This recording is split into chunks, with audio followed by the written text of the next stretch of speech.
barang yang diminta atau QD sama dengan jumlah barang yang ditawarkan atau QS pada suatu tingkat harga tertentu. Jadi secara matematis kondisi keseimbangan ini dapat ditulis dengan QD sama dengan QS, yang artinya jumlah barang yang diminta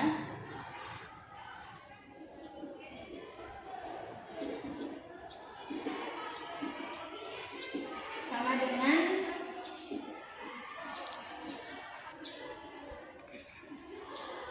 jumlah barang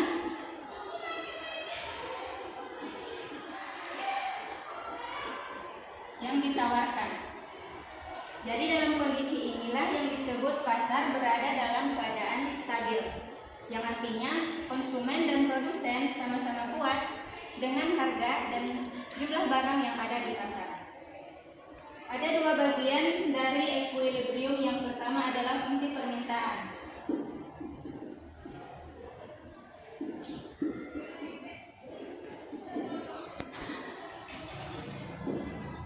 Fungsi permintaan menggambarkan hubungan antara harga dan jumlah barang yang diminta oleh konsumen dan hubungannya bersifat negatif. Untuk umum dari fungsi permintaan ini adalah QD sama dengan A dikurang BP, di mana A adalah jumlah barang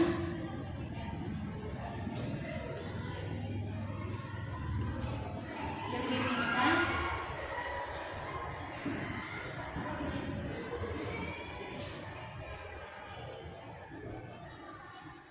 saat harga 0. Sedangkan B adalah tingkat perubahan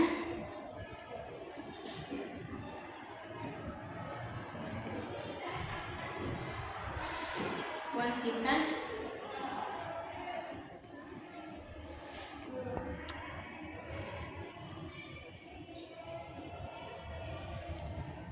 terhadap harga, dan P adalah harga.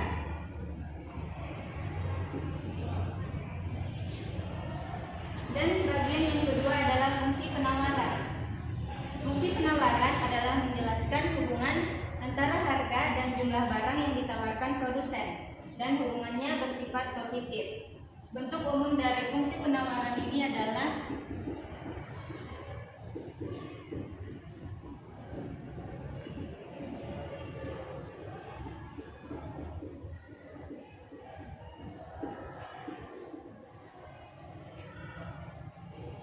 QS sama dengan C tambah DP, di mana C adalah jumlah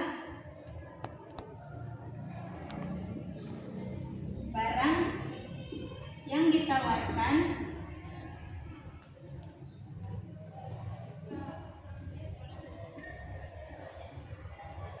saat harga 0. Sedangkan D adalah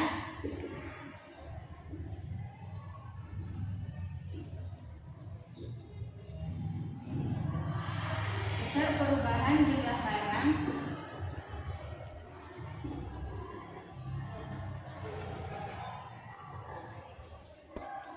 yang ditawarkan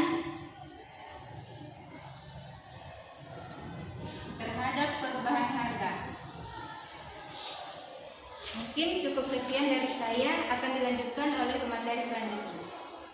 Di sini saya akan menjelaskan tentang peran harga dalam fungsi equilibrium. Harga merupakan variabel yang paling penting dalam proses terbentuknya keseimbangan pasar, karena perubahan harga langsung mempengaruhi perilaku konsumen dan produsen. Harga sebagai penghubung antara permintaan dan penawaran terlihat jelas ketika ia mencari titik equilibrium.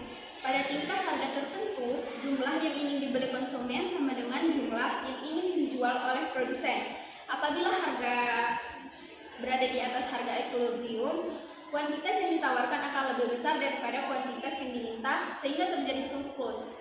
Nah, surplus menyebabkan produsen harus menurunkan harga agar barang dapat terjual. Begitu juga sebaliknya. Nah, demikian harga berperan sebagai mekanisme penyeimbang otomatis dalam pasar. Nah, harga itu merupakan variabel utama yang menentukan apakah permintaan dan penawaran akan seimbang. Jika harga itu naik, maka QS lebih besar dari QD, lebih besar dari QD, QS lebih besar dari QD. Nah, maka akan terjadi surplus seperti yang saya katakan tadi. Nah, jika harga rendah, QD lebih besar dari QS, QD lebih besar dari QS, QD lebih besar dari QS. Nah, maka akan terjadi shortage atau kekurangan. Nah, pada harga equilibrium itu ditentukan melalui titik antara kurva permintaan dan penawaran. Jadi, secara matematis itu dirumuskan menjadi A dikurang B, atau P ini sama dengan permintaan. Nah, sama dengan C ditambah DP.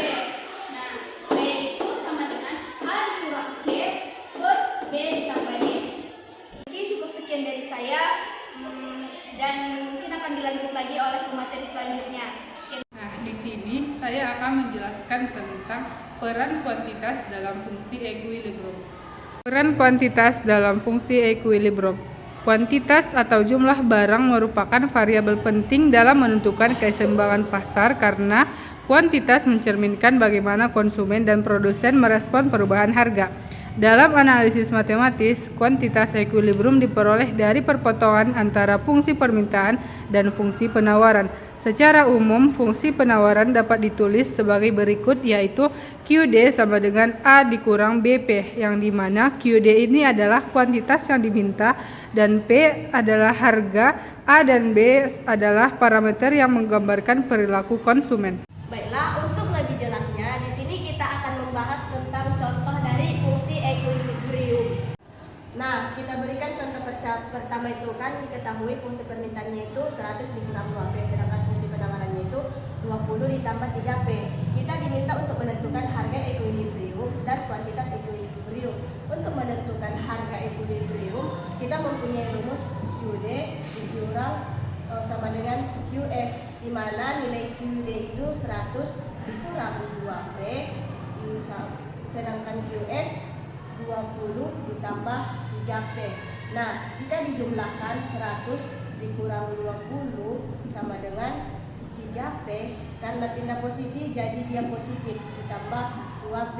Nah, dapatlah hasilnya 80 sama dengan 5P, dan P-nya didapatkan senilai 16.